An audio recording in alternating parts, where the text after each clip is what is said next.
मांगल यानी जीवन के मंगल के गीत। मांगल यानी वो लोकगीत जिनके बिना उत्तराखंड में किसी मांगलिक अवसर की कल्पना करना भी मुश्किल है। यूं तो मांगल सुरीली शुभेच्छाएं और प्रार्थनाएं हैं, किंतु हाल के वर्षों में इन लोकगीतों ने उत्तराखंड की कई महिलाओं के जीवन को समृद्धि और आत्मविश्वास से भर दिया है। बहुतों ने तो बहुत लाखों कमाए, हमने भी कमाए। अपना पैसा रहता है और एक अपना आत्मविश्वास रहता है। जब आपके हाथ में पैसा रहता है और आपको लगता भी है कि हाँ आपको कुछ आता है, कहीं खड़े होते हैं तो हम बात कर पा रहे हैं। हमने मान लिया था कि हम अपने बच्चों का ही भविष्य देखेंगे, अपना खुद का नहीं। कम से कम अब हम हाथ नहीं फैलाते पतिदेव जी के आगे। अपनी छोटी छोटी चीज़ें खरीदने के लिए मुझे हमेशा ये नहीं देखना पड़ता कि हस्बैंड का बजट होगा कि नहीं होगा। मैं अपने आप से, हम लोग ने इतने गहने, इतने कपड़े हम खुद से खरीद लेते हैं। जहाँ भी मन है वहाँ जा सकते हैं। पहले नहीं जा सकते, घर से बाहर सब्जी लेने भी नहीं जा सकते थे हम लोग। मतलब इतना डर लगता था कि कैसे क्या करना है। अब तो सब चीज़ कर लेते हैं।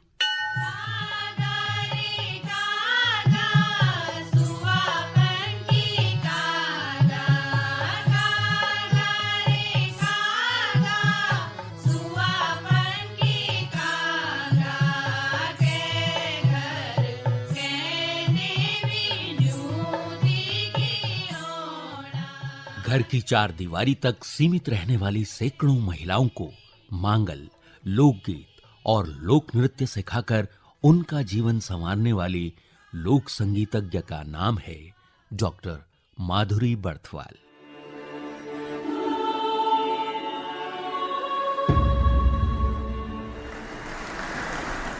डॉक्टर माधुरी बर्थवाल, कला लोक गायन।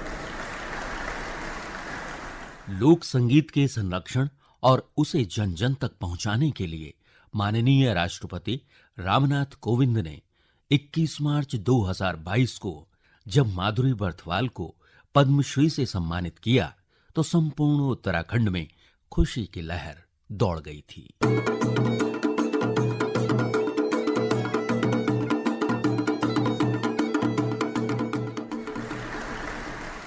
इसके पूर्व वर्ष 2019 में अंतर्राष्ट्रीय महिला दिवस के अवसर पर माननीय राष्ट्रपति ने उन्हें नारी शक्ति पुरस्कार से भी नवाजा था। आज उन्हें आए दिन विभिन्न समारोह में आमंत्रित कर सम्मानित किया जाता है।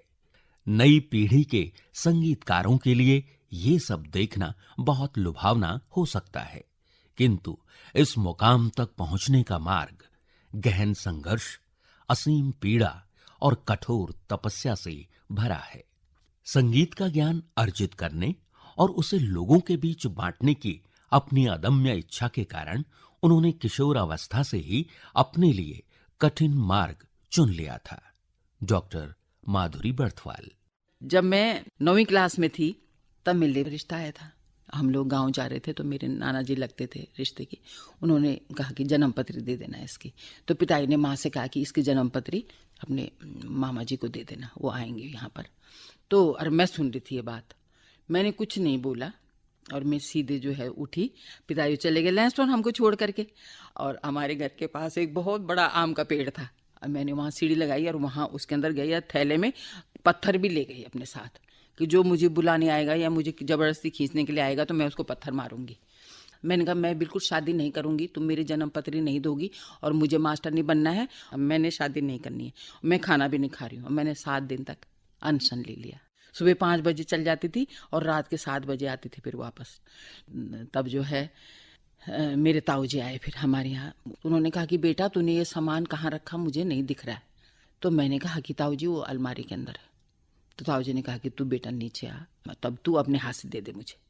उसके बाद जो है जैसे ही मैं नीचे आई ना, सब ने मुझे पकड़ लिया और उसके बाद मुझे खिला दिया। तब मुझसे कहा कि तू ऐसे मत कर, ऐसे में बीमार पड़ जाएगी तो फिर माँ बाप के लिए बहुत परेशानी हो जाएगी। तेरे जो है ना, तेरे पिताजी से मैं बात करूंगा, तेरी शादी नहीं करेंगे जब तक तू नहीं बोलेगी। जब लगन इतनी सच्ची हो तो सफलता की भला क्या बिसात। शिक्षिका बनकर आप अब तक न जाने कितनों को संगीत की शिक्षा दे चुकी हैं, किंतु खुद का मन रमता है लोक संगीत और विशेषकर मांगल गीतों में। आज भी स्वयं को मंगलेरी कहलाने में गौरव का अनुभव करती हैं। जब वे मांगल गाती हैं या उनके बारे में कुछ बताती हैं तो सहज ही अनुमान लगाया जा सकता है कि वे लोक संगीत की इस विधा को कितना महत्वपूर्ण मानती हैं। जितने संस्कार हैं हमारे यहाँ, सारे संस्कारों में वो मांगल लोकगीत गाए जाते हैं। मौखिक परंपरा हो करके तब ये मौखिक रूप में सब आगे बढ़ा। मौखिक रूप में ऐसा होता है, फिर उसमें नए अल्फाज भी जुड़ जाते हैं, वो स्वाभाविक रूप है। तो ये नामकरण का जैसे मैं इधर भी गाया जाता, लेकिन चमोली गढ़वाल का सुनाती हूँ। से जैता पुरी माज क्या बाजो बनाई, कुंती को पुतर जलम्यो क्या नाम धराई। अब देखो धुन भी कितनी सुंदर है। तो इस तरह से आगे चलते फिर मुंडन संस्कार होता है कि नाई रे नाई मेरो धर्म को भाई, म्यारा लाडा ते डाऊ न लाई है। आहा, नाई तू मेरे धर्म का भाई है, मेरे बच्चे को उसको पीड़ा मत पहुंचाना। त्वे द्यूलू नाई, त्वे द्यूलू नाई कानो कुंडल, म्यारा लाडा ते डाऊ न लाई। कितना सुंदर है ना। तेरे कानी कुंडल दूंगी, तुमके सारे सब तेरे को पहनावा दूंगी, सब कुछ मेरे बच्चे को, तू मेरे धर्म का भाई है। फिर विवाह संस्कार के लोकगीत, जैसे भिक्षा मांगने जा रहा है, फिर ये हो रहा है, हल्दी हाथ भी होते हैं, उसमें भी होता है बाल नारायण का, बाल नारायण का मंगल स्नाना, माल नारायण को मंगल स्नाना है ना। नेड़ू आई जावा पांच कनिया, म्यारा लाडा ते बाना सुबैना है। बाना सुबैना मतलब बान दो। और जब विवाह संस्कार होता है तो उसमें भी मंगल स्नान होता है, तो उसमें भी ऐसे गाते हैं, लेकिन वो बर नारायण होता है, ये बाल नारायण। माँ जी हमारी बाना सुबाली, माँ जी हमारी बाना सुबाली है। दे द्यावा माँ जी दे दुबला का बांदा, जी रही हैं माँ जी सदा रहे हमारा। आहा, कितने बढ़िया है। और फिर जो है विदाई का टाइम में भी इतने सुंदर सुंदर लोकगीत हैं। और फिर फुइरों के टाइम में फिर वो बहुत सारे संस्कार होते हैं उसमें हमारे। फिर होता है कि ये जो है सबको आमंत्रित किया जाता है, प्रकृति के जितने भी पेड़ पौधे हैं उनको भी निमंत्रण दिया जाता है, सबको दिया जाता है। कह द्यावा बाबा जी, कह द्यावा बाबा जी, दुबला को न्यू तो, कह द्यावा बाबा जी, दुबला को न्यू तो है। कख होली कनिया, कख होलो कनिया, हरो भरो दूब, कख वालो कनिया, हरो भरो दूब है। कन्या को हमारे यहाँ क्या माना जाता है? अकल की दाता। तू छई कनिया अकल की दाता, बताओ मेरी कनिया बेदी की विधि है। माता पार्वती के रूप में माना जाता है कन्या को, और माता पार्वती से ही पूछा जाता है, जैसे भगवान वो हिमवंत राजा ने पूछा होगा उस जमाने में, क्योंकि वो हमारे मनुष्य जीवन के लिए उन्होंने एक रास्ता बताया। और तब हिमवंत राजा ने जब पूछा कि बेटा, उसने कहा पिताजी से कि पिताजी तुम बेदी किससे बनाओ, कैसे बनाओगे? तो पिताजी ने कहा कि सोने चांदी के बना लेंगे, सोने के खंबे घटेंगे, ये करेंगे, सब इतना हीरे जवाहरात उसमें बनाएंगे। उसने कहा पिताजी आप तो राजा महाराजा हो, आप सब कुछ कर सकते हो, लेकिन एक गरीब आदमी जो कुछ नहीं, जिसके पास कुछ नहीं है, वो अपनी लड़की की शादी कैसे कर पाएगा? तो बोलते कि मुझे तो नहीं पता बेटा। तब माता पार्वती बताती है कि मिट्टी का ऐसे पत्थरों का वो बनाओ, उसमें गबीला जो भरोगे, वो पत्थर के जो टुकड़े हैं छोटे छोटे, उसके गबीला भरोगे। और विदाई विदाई के टाइम में कि भैर आदि लाडी है, तिल जाना चौ नदी पार, तेरो भैजी भेजला दगड़ा है, त्वे लाडी खुलीनी भेजू। आहा। माधुरी बर्थवाल का जन्म पौड़ी जिले के चाय दमराड़ा गांव में 19 मार्च 1953 को हुआ। पिता चंद्रमणि उनियाल स्वतंत्रता संग्राम सेनानी थे। जीवन के प्रारंभिक दिन लैंसडॉन में गुजरे। खिलौनों से खेलने की उम्र में ही संगीत का जादू सर चढ़कर बोलने लगा था। जब मैं 2.5 साल की हुई तो पिताजी ने देखा कि ये बहुत बढ़िया गाती है। उन दिनों लैंसडॉन में थी मैं, तो डुगडुगी पिटी वहाँ पर, तो उन्होंने कहा कि 5 साल तक के बच्चों को नरेंद्र क्लब है वहाँ पर, तो वहाँ भेज दें। तो पिताजी जो है मुझे भी ले गए वहाँ। तो वहाँ पर जो है सब बच्चे जितने भी आए हुए थे सबको लाइन में खड़ा करा, और उसके बाद हमसे कहा कि जैसे हम करेंगे वैसे तुम करोगे। और मोहे पनघट पे नंदलाल छेड़ गयो रे, ये उन्होंने गीत उन्होंने गाया, और उसके साथ जो है उन्होंने हमको कहा कि ऐसी एक्टिंग करो। तो मेरा और एक लड़की और थी, उसका नाम भी माधुरी था, माधुरी भदोला, हम दोनों का ही सिलेक्शन उन्होंने किया। तो वो मुझसे ज़रा बड़ी थी, तो उनको बनाया उन्होंने कृष्ण और मेरे को बनाया राधा। और उसके बाद उस उत्तर प्रदेश में था उस समय, उत्तराखंड हमारा, तो उसमें जो है हमने फिर वहाँ पर ये नृत्य किया, तो हम दोनों फर्स्ट आए उसमें। प्रारंभिक शिक्षा लैंसडॉन में ही हुई। लगभग 11 साल की हुई तो पिता ने सामाजिक परिवेश को देखते हुए गाना बजाना छोड़ने का फरमान जारी कर दिया। अब जब 6ठी क्लास में आई ना मैं, तो उसके बाद मेरे पिताजी ने कहा कि बेटा अब ये गाना वाना भी नहीं गाएगी और स्टेज पर नहीं जाएगी, बिल्कुल नहीं, और मना कर दो अपनी टीचर्स से। अब उन्होंने भी कितना बड़ा पत्थर रखा होगा अपने सीने पर ये बोलने के लिए मेरे लिए, जबकि उनको पता था कि ये तो इसी में रमी हुई है।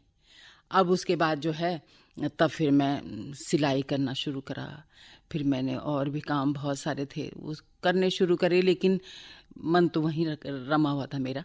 और उसके बाद मुझे बुखार हो गया, जब मैं किसी से बोल नहीं सकी, क्योंकि मेरे पिताजी थोड़ा तेज़ स्वभाव के थे और माँ मेरी बहुत सिंपल स्वभाव की थी। तो अब माँ से भी नहीं बोल पका, पर मेरी माँ समझ गई कि इसको जो है पिताजी ने मना करा इसलिए करा। स्कूल की प्राचार्य के समझाने के बाद पिता मान तो गए, किंतु शर्त के साथ कि लैंसडॉन में इस बात की भनक किसी को न लगे। नन्ही माधुरी ने ढेंपुर में छिपकर रियाज करना शुरू कर दिया। कमरे के ऊपर ऐसा स्थान होता है जहाँ पर सामान रखा रहता है, उसको बोलते हैं पांडा या ढेपुर भी बोलते हैं उसको। तो उसमें जो है वहाँ अंदर छुप करके और टॉर्च जला करके, और तब मैं उसमें रियाज करती थी, और बहुत धीरे आवाज़ में, मंद्र सप्तक में आवाज़ सुनाई न दी जो बाहर। जरा सा आवाज़ जोर से हो गई तो पिताजी ठक ठक डंडी से उसमें मारते थे कि आवाज़ आ रही तेरी बहुत ज़्यादा। और उसके बाद जो है फिर मैंने इतनी तपस्या करके हाई स्कूल तक मैंने जब करा तो मैंने 6th ईयर कर लिया था इलाहाबाद से। संगीत प्रभाकर करने के बाद उन्होंने इलाहाबाद संगीत समिति से संगीत का प्रशिक्षण लिया। जागती आंखों से सपने देखे थे और देखते ही देखते एक सपना साकार हुआ जब वे अपनी ही स्कूल लैंसडॉन में शिक्षिका बनी। बाद में ये हाई स्कूल इंटर कॉलेज बना। आगरा विश्वविद्यालय से संगीत में डिग्री ली और रोहेलखंड विश्वविद्यालय से हिंदी में एमए किया।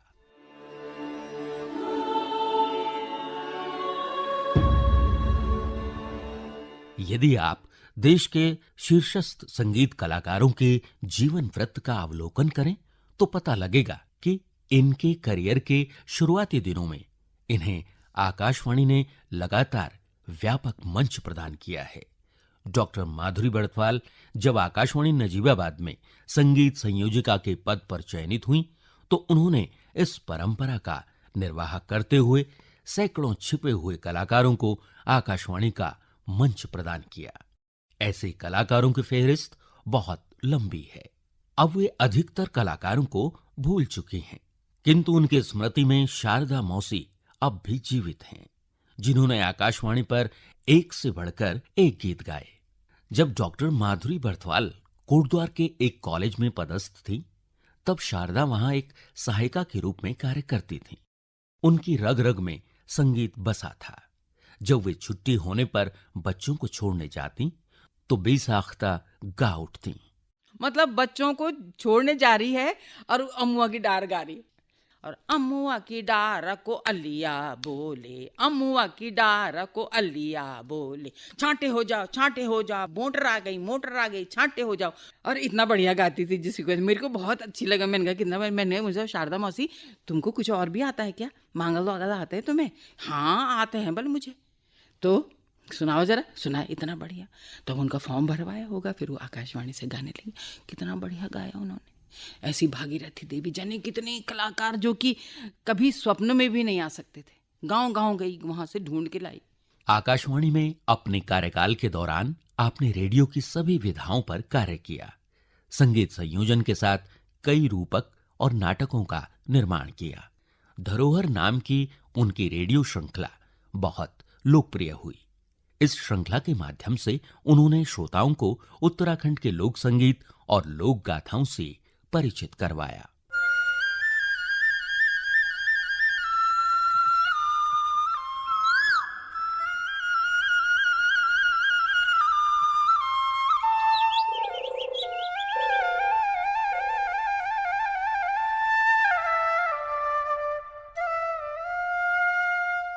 जिंदगी की गाड़ी का एक न एक पहिया पटरी के बाहर ही रहता है।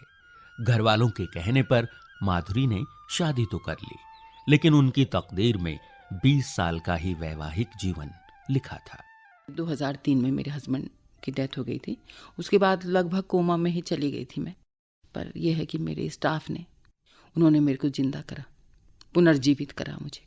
तो मुझे घर से ले जाते थे जिंदा लाश को ऑफिस में, फिर बोला होगा दीदी इसमें क्या होगा, दीदी इसमें क्या होगा। तब मेरे को पुनर्जीवित करा, पूरा मेरे को याद आता गया। और उसके बाद जो है फिर मैंने पीएचडी भी करी उसी में।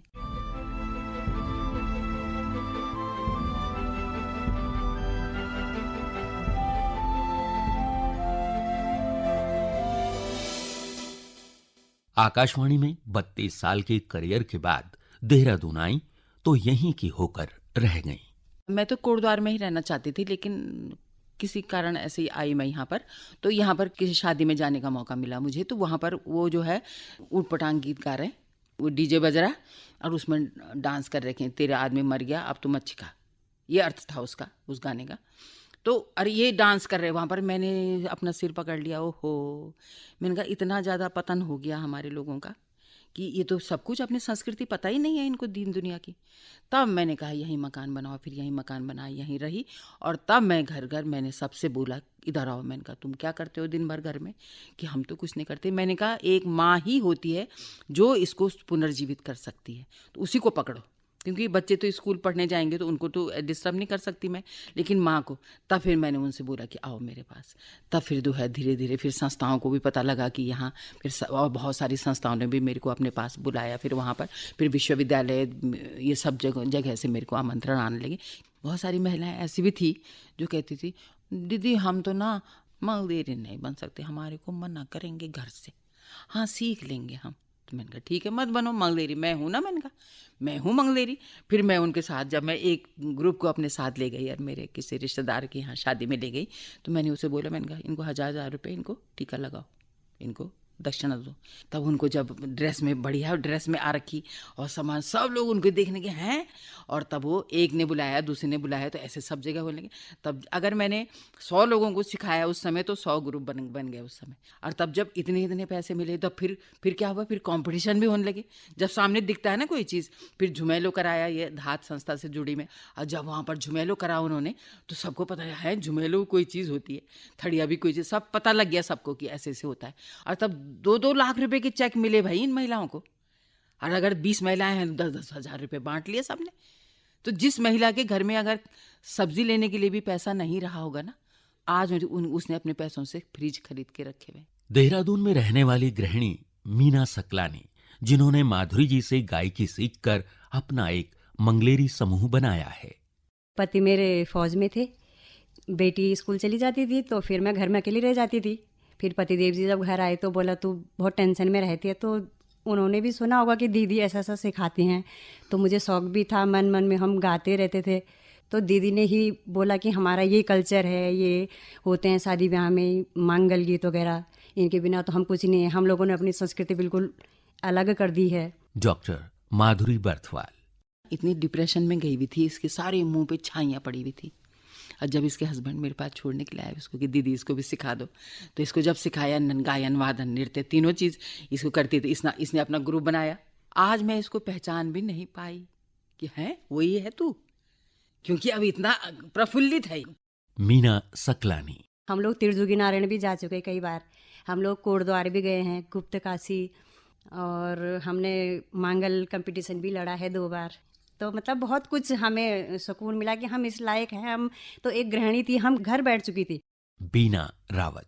पोस्ट ग्रेजुएशन किया है, 94 की मैं पोस्ट ग्रेजुएट हूँ, लेकिन शादी के बाद मैं अपनी सर्विस नहीं कर पाई आगे, तो मैं ट्यूशन पढ़ाया करती थी। फिर शांति प्रकाश जिज्ञासु भाई साहब मिले, वो हमें किसी तरह धाद में उन्होंने हमें जोड़ा। ये 2003-2004 की बात है। धाद में जब एक बार पहुँचे, फिर वहाँ दीदी के दर्शन हो गए, दीदी के सानिध्य में। तभी से हम तरसते थे कि दीदी को मंच पर देखते थे, कभी हम इनके पास बैठ सकेंगे, दीदी हमें आना है आना है। ऐसे ही करते करते एक फ्रेंड के ही द्वारा मैं दीदी के पास पहुँचे हम लोग, और फिर हमने दीदी से सीखना शुरू किया। और 2-4 ही दिन हुए थे, दीदी हमें सीधे मंच पर ले गई। नवोदय विद्यालय का मुझे याद है पहला कार्यक्रम था, और हम पीछे पीछे जा रहे हैं, जैसे दीदी बताती हैं, हम लोग पीछे जा रहे हैं, हमें आ ही नहीं रहा है कुछ, लेकिन दीदी ने कहा पहले दिन नहीं खड़े होगे तो फिर कैसे चलोगे। और ऐसे ही करके हाथ पकड़कर दीदी ने कब मांगल गायन से मुझे सूत्रधार, मंच संचालक सब कुछ बना दिया। सागसी भेजावा, सागसी भेजावा, गौरी गणेशा, सागसी भेजावा, गौरी गणेशा हे। आज बीना रावत आत्मविश्वास से लबरेज हैं।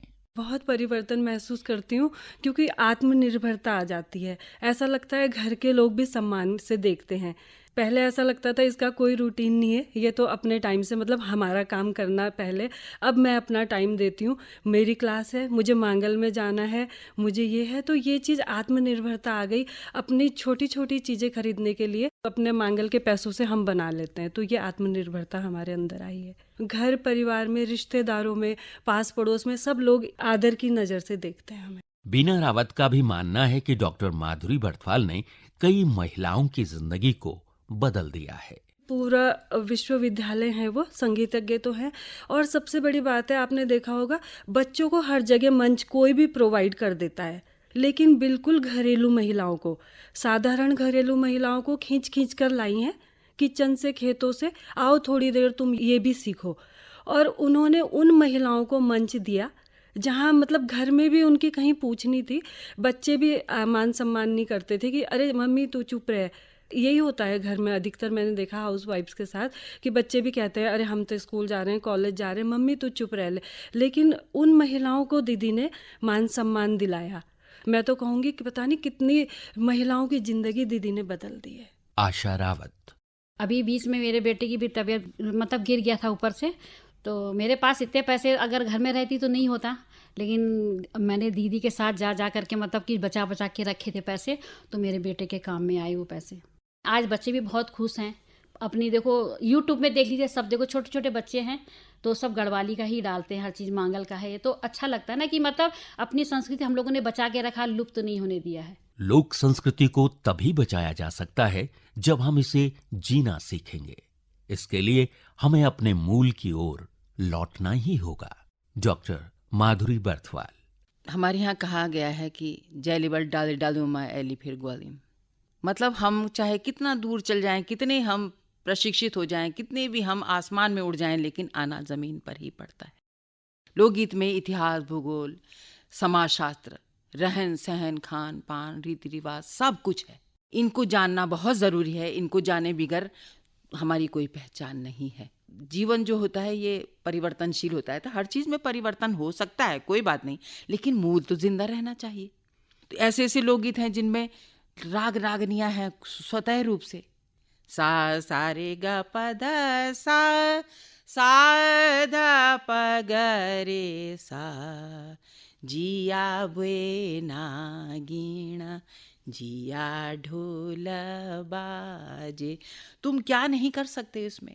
अब देखो, रम झम बजर को बीड़ा हे बुए मिथे सलोण पीड़ा मोर मक्कड़ खिन्न की लक्कड़ उलडूंगी पलडूंगी ढूंगी ढसां गैला की लदोड़ी में छुरी घसां। अभी तुम रैप आजकल कर रहे हो बच्चे, तो इसमें कोई कमी है क्या? अपने लोकगीतों में तुम क्या से क्या बना सकते हो। कितने बच्चे आते हैं मेरे पास कि जी वो वाला लोकगीत हमको सिखा दीजिए, और तब हम इसको नए तरीके से अपने तरीके से करेंगे। तो कर लो, पर मूल तो जिंदा है ना। यही मैं आशा करती हूँ कि बच्चे अपने मूल की तरफ ज़रूर लौटेंगे, और उसमें बहुत आनंद है, बहुत आनंद।